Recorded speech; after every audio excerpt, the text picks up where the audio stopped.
దేవుని నామమునకు మహిమ కలుగునుగాక. ఈ ఉదయకాలము మీకందరికీ వందనాలు తెలియచేస్తున్నాను.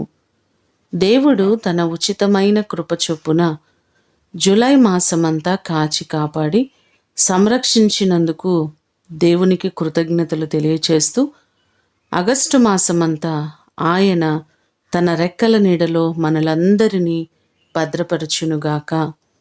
ఈ దినము మిమ్ములను బలపరచు దేవుని మాట.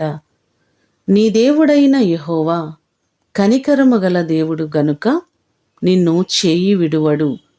ద్వితీయోపదేశకాండము 4వ అధ్యాయము 31వ వచనం.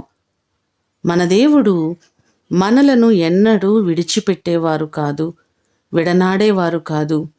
నిన్ను విడువను ఎడబాయినని వాగ్దానం చేసిన గొప్ప దేవుడు ఆయన. మనకున్నటువంటి ప్రతి కష్టములో, ఇబ్బందిలో, బలహీనతలలో విడిచిపెట్టక, విడనాడక, తోడయుండి ప్రతి క్షణము సంరక్షించుచున్న గొప్ప దేవుడు. మీకున్న ప్రతి బలహీనతలలో, అనారోగ్య సమస్యలన్నిటి నుంచి దేవుడు మిమ్ములను విడిపించి మీ కుటుంబాలకు క్షేమాన్ని కలుగజేసి ఆయన మిమ్మును ఈ నెలంతా కూడా భద్రపరిచి బహుగా ఆశీర్వదించునుగాక. ప్రార్థన చేసుకుందాం.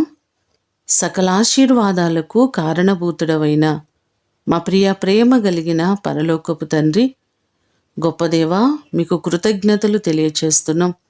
గత నెలంతా కాచి కాపాడి సంరక్షించినందుకు కృతజ్ఞతలు ప్రభువా. మా ప్రియులెల్లరినీ జ్ఞాపకం చేసుకోండి. ఈ కాలంలో ఎంతోమంది బలహీనులుగా ఉంటున్నారయ్యా. ప్రతివారి బలహీనతలు, అనారోగ్యములు సమస్తము నుంచి విడిపించండి. జ్వరముల చేత ఎంతోమంది బాధపడుతున్నారు అయ్యా. ప్రతి బలహీనత, ప్రతి జ్వరము యేసు నామములో గద్దిస్తున్నాం. వారికి సంపూర్ణ స్వస్థతను మీరు కలుగు చేయండి.